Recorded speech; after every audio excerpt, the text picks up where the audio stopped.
My contribution very short. Unfortunately, the audience seems to have left, and I don't want to drive out those who remain. Look, can I just make the comment that the start of this debate today was certainly robust. And one of the great strengths of this country's democracy is the ability to have those slap them down, drag them out debates where people can say what they're thinking.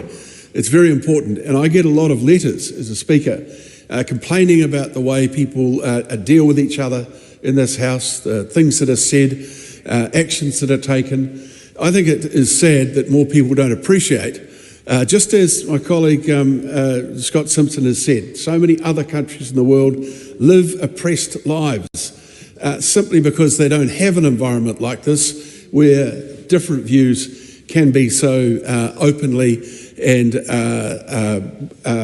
receptively both made and received. This year's been a hard one in many ways for a lot of people outside of this place, but also for those in it.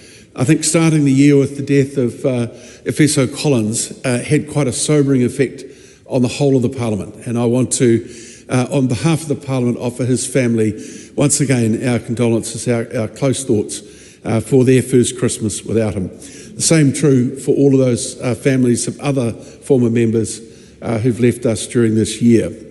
I want to acknowledge the party leaders who and senior people in all parties because of the work that they do, the extra work that they do, and the time that it takes.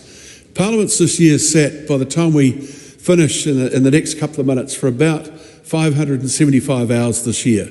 And most people would say, oh, well, that's nothing. You know, I work 2,000 hours a year, but not as intensely as this place does. Those hours are concentrated over just a few small days, 3 days out of 30 weeks. And that, of course, is just a small part of the work that all members of Parliament do, and particularly the parts that the Prime Minister, the Leader of the Opposition, the Leader of other parties, and the spokespeople do as well. It's very time consuming.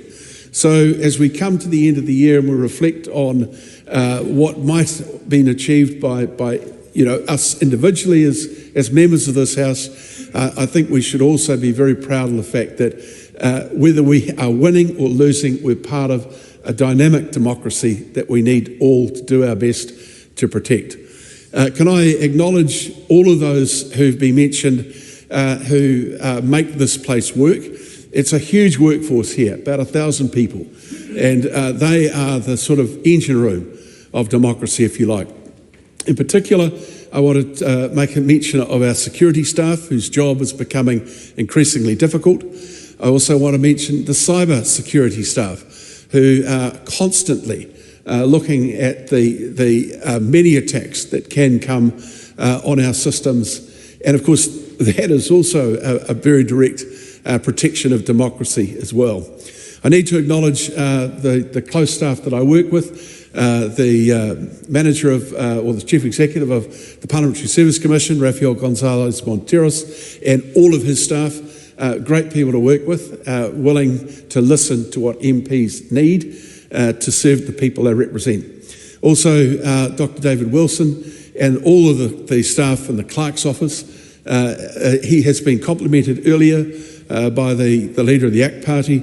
I would echo those comments. A great guy to work with, and a man who has an enormous breadth of knowledge about how systems should work. I need also to mention Andy Leslie, who is the secretary to both of them. Andy's one of those people who knows where all the bodies are buried, and worse than that, where all the bodies are about to be buried. So I mentioned her with great fondness. Can I also acknowledge my own closer staff, Larry Turler, who does a lot of work in my office to keep me in the right place at the right time, which is not an easy function.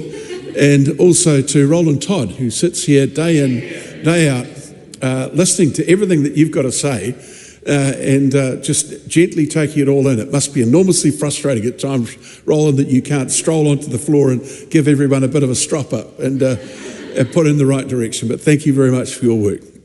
So with those comments, Can I wish everybody here a very Merry Christmas, a Happy New Year period.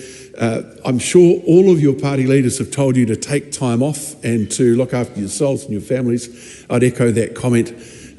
I'll see you in 2025. The question is, the motion be agreed to. Those in favour will say aye. Aye. The contrary, the ayes have it. The House stands adjourned until 2 p.m. on Tuesday, 28th of January 2025.